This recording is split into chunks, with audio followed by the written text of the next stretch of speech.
aunties, I guess there are two levels, or at least two levels.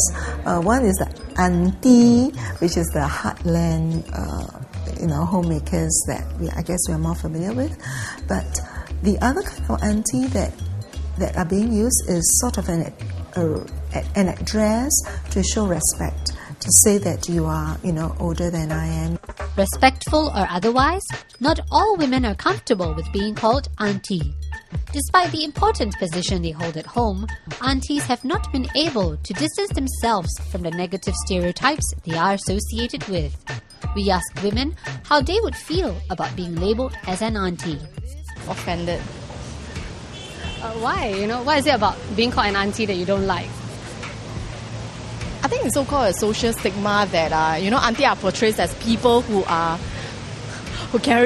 walks around with a big red plastic vest and wearing flip-flops, not open to the society, only know how much the vegetables cost in the market. Even though I'm not that young, I still feel a little bit taken aback. It has a connotation that, you are very stereotyped.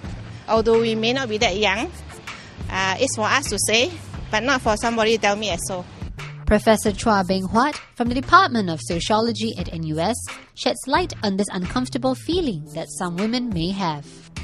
Auntie in Singapore, especially used by the educated to describe the uneducated. So I think auntie in Singapore is a kind of more of a discriminatory kind of word. I'd rather be addressed as Your Majesty or Madge for short. I suppose when little kids say like, "Oh, Auntie Su here," or Auntie Su, it's a sign of them having been well brought up by their parents.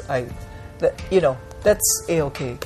I do not mind, as long as it's just an address. So it doesn't matter you are auntie or you're not auntie, as long as you don't think you're like an auntie, you don't behave like an auntie. It doesn't matter to me. But if you call me Amma also, I'll still answer you, because to me it's a respect. It doesn't matter what they call you, it's all up here. And up here how you feel. Normally women after above 35 surely is auntie. Actually, for my feeling is, once I'm married with kids, I will accept people call me auntie. But if I'm still single, basically it's quite difficult to accept. Perhaps, if more recognition was given to economic and cultural influence of aunties, there would be less stigma attached to the label. Until then, it may be wise to avoid the term altogether. The best tip from our experts? Address women who are more senior than you as ma'am or sister. And if you really want to make their day, you can address them as Miss too. In the next clip, women reveal their most auntie moments.